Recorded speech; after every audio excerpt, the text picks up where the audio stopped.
I can still recall the moment my faith in the Emperor began to crumble. It didn't shatter all at once. Belief rarely does. Instead, it eroded slowly, like stone worn down by the tide, until nothing remained to hold it upright. My name is Jorvan Krail. Once, I held the rank of Commissar in the 117th Cadian Regiment. That title means little now. Out here, far from civilization, ranks, honors, and medals are nothing but forgotten relics. The first thing that strikes you is the smell. Always the smell. Blood, sweat, filth. It mixes into a stench so thick you can almost drown in it. The very air feels poisoned, gnawing at your senses until your mind either breaks or adapts. Humanity is good at adapting. Too good. I awoke in that foul place, my head pounding, blood crusted into my hair. The chamber was lit only by the sickly green glow of fungus, or light. Our mission had failed.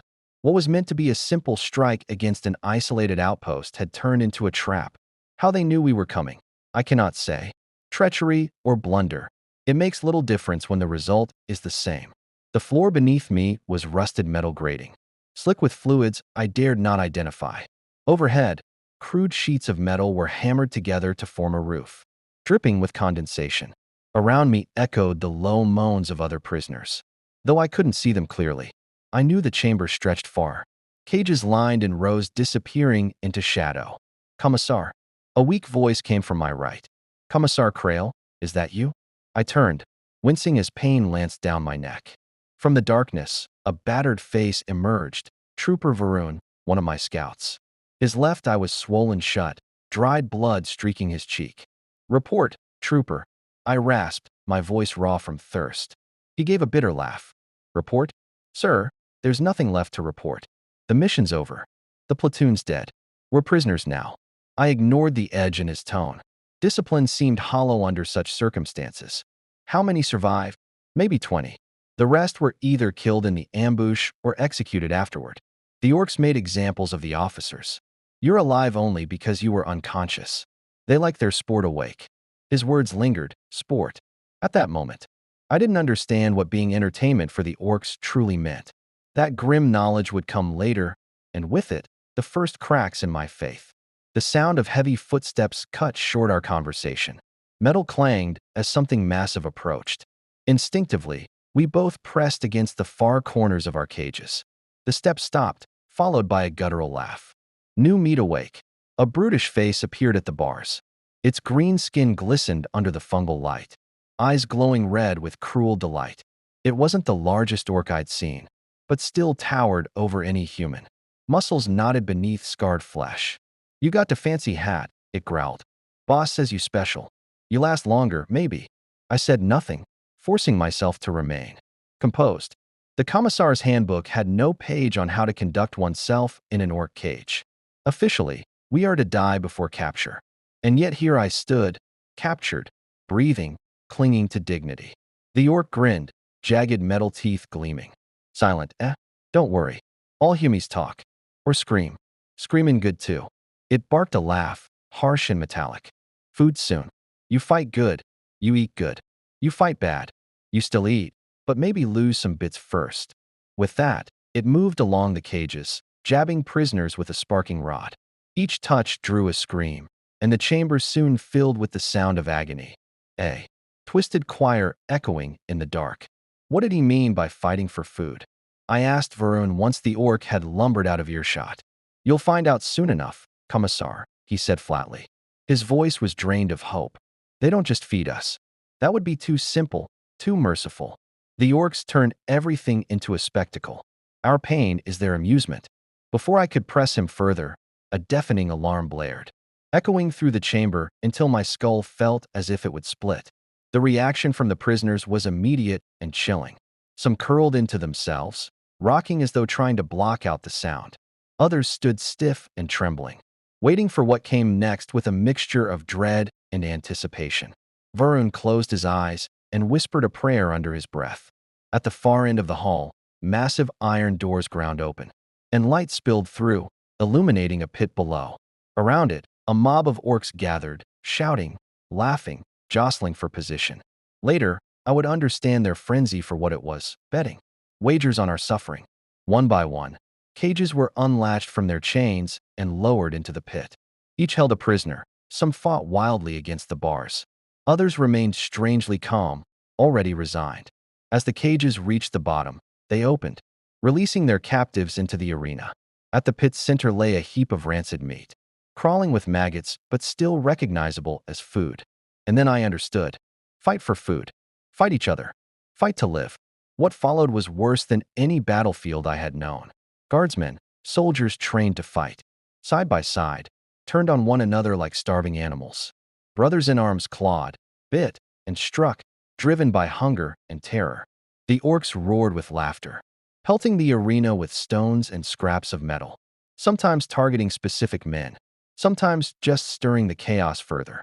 The first time is always the hardest, Varun said quietly beside me. That's when you still remember who you were, what you believed in. The second time is easier. By the third, you stop thinking at all. You become what they want you to be. How long have you endured this? I asked, unable to look away from the carnage. 10 feedings, maybe 11. Time doesn't matter here. Some survive longer. Those who learn to put on a good show for the greenskins. Those who stop, pretending they're human. A struggle in the pit drew louder cheers. A large guardsman had wrapped his arms around another's throat, crushing the life from him while reaching for a chunk of the foul meat. The victim thrashed, his eyes bulging, face turning purple. Varun's voice was calm, almost empty. That's Sergeant Halleck. Once, he would give his rations to the wounded. Look at him now. The man in Halleck's grip went limp. The orcs howled with delight. Halleck released the corpse, tore into the maggot-ridden flesh, and devoured it greedily. Tomorrow it could be us, Varun continued. If not tomorrow, then soon. They rotate the cages. Everyone gets their turn. I wanted to speak words of comfort, to call on the Emperor, to remind Varun, and myself, of the spirit of mankind. But when I opened my mouth, nothing came. What meaning could those words hold here? In this pit where men were reduced to beasts and aliens cheered our humiliation, faith itself began to rot. As if he sensed my thoughts, Varun whispered, "The Emperor cannot see us here, Commissar. This place is beyond his light." I should have rebuked him. I should have called it heresy. Instead, I lay on the cold metal of my cage, listening to the cries of the wounded and the booming laughter of the orcs. When I tried to pray, the words of the creed, so ingrained in me since childhood, would not come. They had slipped away, leaving only silence. Instead of prayers, one question looped through my mind. What will I become when my cage drops into that pit? What will be left of Commissar Jorvin? Krail when hunger claws away. Everything that made me a man. Sleep no longer belonged to me. It belonged to another life. I stayed half awake, every sense sharpened, listening for footsteps, for taunts, for the smallest change. The green fungal light never fully died. It turned the chamber into permanent dusk. And in that dimness, I counted the features of my prison. The cell was a crude rectangle, just large enough to stand, and pace with a slight stoop. The bars were a patchwork of scavenged metal, some pieces stolen from Imperial wreckage, others from things I could not name, all welded together with brutal thrift. They had taken everything of value. My jacket, my bolt pistol, the power sword gone. The cap and sash, that once meant authority, had been stripped, away like ornaments from a corpse. I still wore trousers and boots, though the hidden blades had been removed. The dog tag around my neck pressed the Aquila cold against my chest, a tiny, stubborn reminder of the life I was being forced to forget. Varun had found a fitful sleep at my side, his breathing shallow and interrupted by the occasional whimper. An empty cage sat to my left, evidence of someone who hadn't come back from the pit. To my right, a man sat motionless until he felt my gaze and turned. He was old, face mapped with wrinkles and scars, a white beard clotted with grime. But his eyes were striking, clear, unnaturally bright in that sick light, blue as if they'd stolen color from the sky. "The Commissar awakens," he said, voice strong despite his age. "I wondered when you'd join our little community." "Everyone knows the Commissar," I managed. The old man's reply cut through me. "The one who shoots cowards, the face of Imperial justice. Tell me, Commissar, where is your justice now?" There was no answer worth giving. He offered his name, Thorn. Once, he claimed, he had been a medic in the 44th Valhallan. He had been here, he said, roughly 3 months. The number hit me like a blow. 3 months. How did you survive? I asked. By being useful, Thorn said plainly. The orcs have a crude sort of medicine, amputations, cauterization. But sometimes they need someone to keep a prisoner alive long enough to be worth the next feeding. That's where I help. My stomach turned. You help them torture people? I spat, the disgust escaping my throat before I could stop it. Don't judge, he said. We are all compromised here. You will be, too, if you last. I don't help with the tortures themselves. I patch them up afterwards, stitch wounds, stop the bleeding. I extend their suffering, yes, but I also extend their lives. Sometimes long enough for a merciful end. He did not need to say the rest. The implication hung between us. Thorn changed the subject, like a man who had no illusions. About the morality of choices in a place like this. There will be another feeding tomorrow. Your cage is in rotation. Be ready. I swallowed my pride and asked for advice. Rank meant nothing here. Survival did. You're strong, he said after a long look. You're trained. That helps. But strength alone won't save you. The orcs don't only care who wins. They care who entertains them. Sometimes a good loss earns you more favor than a victory. Learn the part that keeps you alive longest. He said it plainly, without flourish. You are not a prisoner of war here, Thorn told me. You are a performer in a theater of cruelty. Learn the role that lets you live. He turned away then, his advice finished. And I was left to chew on the thought. A performer in a theater of cruelty. The idea felt like poison to everything my training had hammered into me. Commissars did not perform. We commanded. We enforced. We were the blunt instrument of the Emperor's will. There was no Emperor here. Only greenskins with crude humor and cruel appetites. Slowly, the truth settled in. Surviving this place might demand a kind of flexibility my rigid mind had never been taught. The orc guards returned like a tide, prodding prisoners awake with sparking rods and lingering on those who reacted in amusing ways. I held myself as still as I could, determined not to show fear. One stop, one leer, and a larger orc peered down at me. His left eye replaced by a crude augmetic that clicked and hummed. Commissar man, he rumbled, voice thick as iron. You fight today? Boss says make it a good show or you end up squig food. He leaned close, the mechanical. I worrying. I bet many teeth on you. You win, maybe extra food later. You lose. I cut off fingers, one by one. The words left a metallic taste in my mouth. Beside me, Thorn stirred and gave a dry, humorless chuckle. An honor, he said. Grim Tooth has taken an interest. He's one of the boss's lieutenants. Favor from him can be useful if you survive the danger. The klaxon screamed again, no signal of mercy, only the start of another feeding. Around me, men moved with that same haunted mix of terror and resignation. Varun was awake now, face set like a blade. Your turn today, Commissar, he said quietly. Remember, they want a show. Give them what they want. Maybe you live. Surrender my dignity for that. I shot back. Dignity, he replied, a half-smile dimming. Look around. There's none left. Only surviving. The cage lurched. For a heartbeat, my stomach rose into my throat as we dropped toward the pit. Other cages thudded to the floor around us. The crowd noise hit like a wall, shouts, jeers, the clatter of makeshift weapons. The stench followed.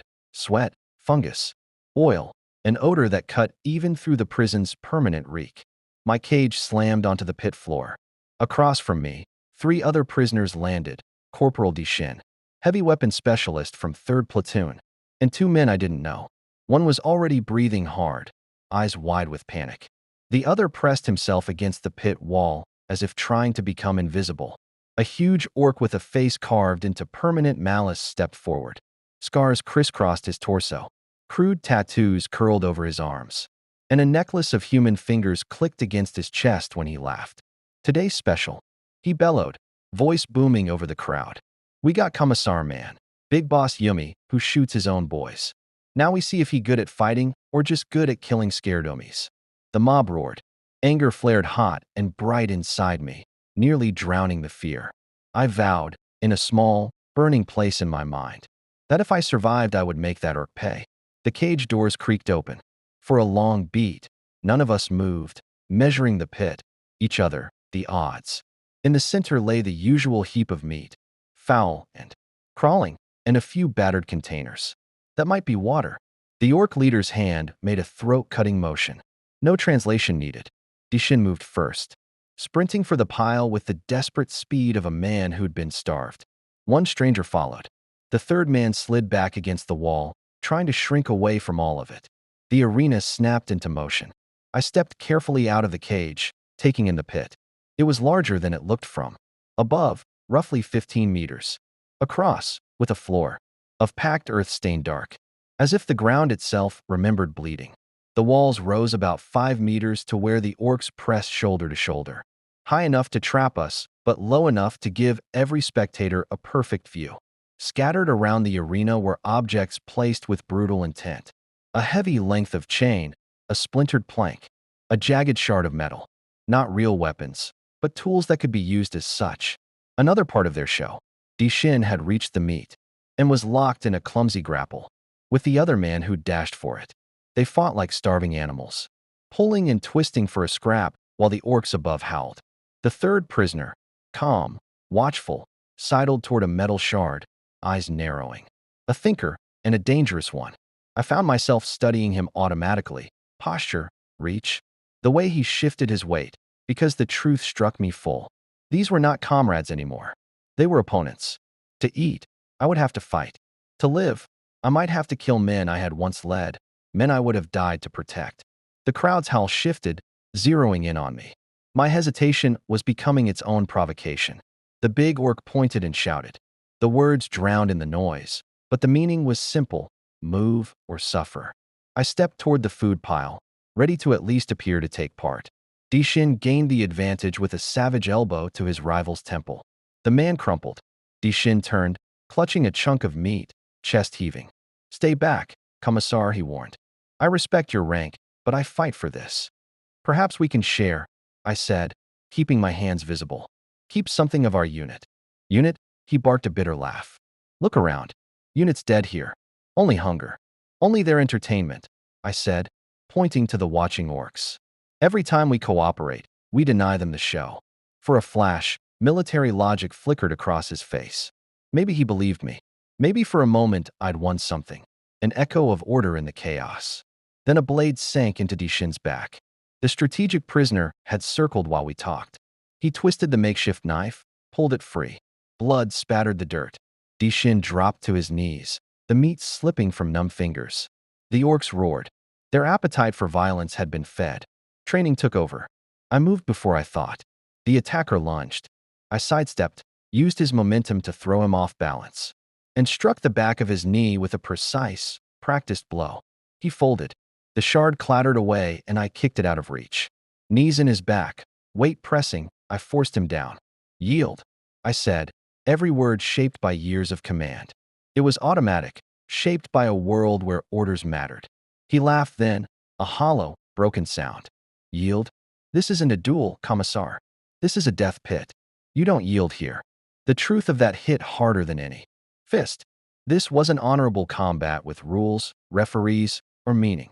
This was raw survival, the kind of fight that ignores doctrine and eats principles alive. In the pit, there was no playing by manuals. There was only the moment, the breath, the grab for whatever kept you alive. And in that moment, a thin, fierce clarity came over me. If I was to survive, truly survive, not just linger on the edge of death, I had to accept that this pit was no battlefield I had ever known. It was theater, and the price of failing to play my role was simple: death. I let the man go. He looked at me as though I had gone mad, waiting for the killing blow that never came. Above us, the orcs fell into an uneasy hush, uncertain what to make of my refusal. "I will not kill for your amusement," I shouted, voice echoing against the walls. I turned, meeting the burning eyes of my captors one by one. "I am Commissar Jorvenkrile of the Imperial Guard. I am not your plaything." For a heartbeat, silence. Then came the laughter, rolling, cruel, endless. Garbage rained down, rusted nails, bits of bone, and even severed fingers hurled from the stands. The meaning was clear: fight, or be the quarry. The prisoner I had spared stood, watching me warily, unsure whether I was his ally or a greater danger. Dishin lay still in the dirt, blood soaking the earth, while the fourth man, the supposed cripple, clutched his broken arm in the corner. I braced myself as the large orc leader barked an order. His tusks gleamed as he drew a thumb across his throat. Two smaller orcs leapt down into the pit with brutish grace, each armed with jagged blades. Their eyes gleamed with the promise of easy blood. They spread apart, trying to flank me. I set my feet, raising empty hands like a soldier ready to box with fate itself. "Come, then," I whispered. "Let us finish this." They struck as one. I dodged the first, driving his bulk past me with his own momentum, but the second caught my ribs with a grazing slash. Fire streaked across my side, sharp and hot, but not deep. I turned, back to the wall, nowhere else to go. The orcs advanced, blades flashing. The crowd roared, drunk on the hunt. My heart hammered, preparing for one last, doomed charge. And then, salvation, as sudden as lightning. The shard that had felled Di Shin whistled through the air and buried itself in the eye of the nearest orc. The brute bellowed, dropping his blade, clutching the ruin of his face. The second turned, only to be lashed across the snout by a chain wielded with brutal precision.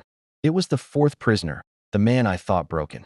His arm was strong, his movements skilled, the limp nothing more than deception. He fought with the calm confidence of a soldier who had survived too many battles to count. "Commissar," he called, eyes fixed on the orc still standing. "A strategic withdrawal seems advisable." I bent, snatched up the dropped blade. "Agreed," I said grimly.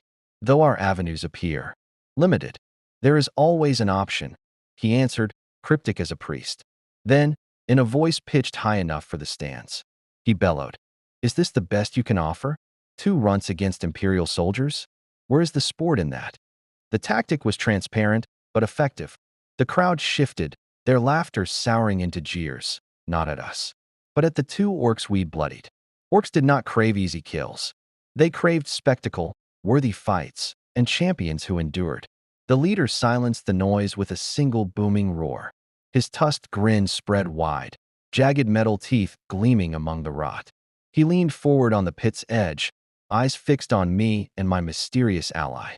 And in that grin, I saw no mercy, only the promise of a new game.